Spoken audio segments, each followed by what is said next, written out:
మండల అధ్యక్షులు కౌరుని గారిని మాట్లాడుతూ కోరుతున్నాను. యూనిట్ బూత్ ఇన్ఛార్జీలకు ఇక్కడ చేసిన తెలుగుదేశం కుటుంబ సభ్యులకు నా నమస్కారాలు. ముఖ్యంగా సుధాకర్ వారు కూడా డబ్బులు ఇస్తున్నారు.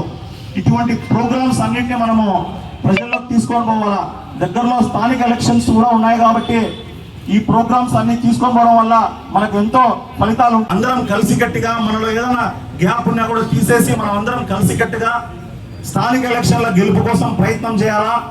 మంత్రివర్యులు ఎన్నో రోడ్స్ వేస్తున్నారు, బోర్లు వేస్తున్నారు, సీఎం రిలీఫ్ ఫండ్లు ఇటువంటి పాత్ర కూడా ఉంది. చాలా ఊర్లో ఇంకా మార్పులు రాలేదు. ఇప్పటికి కూడా యాక్షన్ చేస్తారు. ఊరికేనే బయట ఏదో చేసేసినట్టు ఉంటారు, లోపల ఒకటి చేస్తారు. మనకు శత్రువు ఎవరు లేడు. వైసీపీ వానికి అంత దమ్ము లేదు. చెప్తాను కదా, మన నియోజకవర్గంలో వైసీపీ వాళ్ళకి అంత దమ్ము లేదు. మనలోనే మనకు అంతర్గత శత్రువులు ఉన్నారు. ప్రతి ఒక్క గ్రామంలో మాకు విసిగి వేసారిపోతాం. ఎందుకు బాధ వేస్తానంటే పొద్దున్నే లేసే మంత్రి 6 నుంచి 11 వరకు ఉండడు. పొద్దున్న నుంచి కుక్క తిరిగినట్టు తిరుగుతూ ఉంటాం. పొద్దున్న నుంచి తిరుగుతూ ఉంటాం, చేస్తూ ఉంటాం. అయినా తృప్తి లేదు. బాత్రూమ్ కాడికి వచ్చినా సంతకం పెడతాను, బండ్ల మీద నిలబెడతాను, సావులకు పోయినా వస్తాను, ఎక్కడ పోయినా పని చేస్తాను. అయినా కూడా అవుట్పుట్ లేదు. ఎందుకు లేదంటే మన నియోజకవర్గం అట్లాంటి.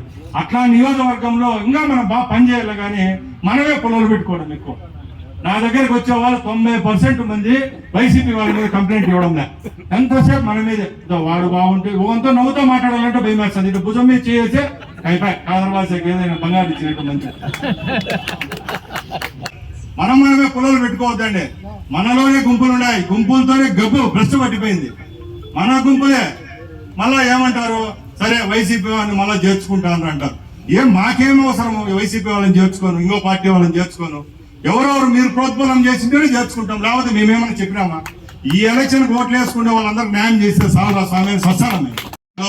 ఒకసారి అధికారం కోల్పోతే మళ్ళీ రేపు రాబోయే కాలంలో ఉండే పరిస్థితి ఎట్లుంటుందో రేపు చూస్తారు మీరు.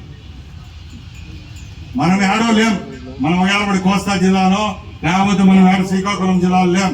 మనం ఇక్కడ దగ్గర వాళ్ళం అంతా మనం పోయిన ముందు పడిన కష్టాలు కాదు, రేపు రాబోయే కష్టాలు కూడా ఒకసారి ఊహించుకోండి. ఖచ్చితంగా ఎవరు హోదా వాళ్ళకు ఉంటుంది. నా విలువ నాకు ఉంటుంది, మీ విలువ ఉంటుంది, ఇంకోరు విలువ ఇంకోరికి ఉంటుంది. అట్లాంటప్పుడు ఎవరో మంత్రి గుర్తిస్తేనో ఇంకోటి కాదు, మీ విలువలు మీకు ఎప్పటికీ ఉంటాయి. తప్పకుండా కష్టపడి పని చేయాలా. మనం అభివృద్ధి చేస్తాం. ఈరోజు ఎందుకు భయపడాలా? ఇప్పుడు ఇన్ని పథకాలు ఇచ్చింది ప్రభుత్వం. మనం చెప్పుకుంటే హక్కు లేదా మనకు?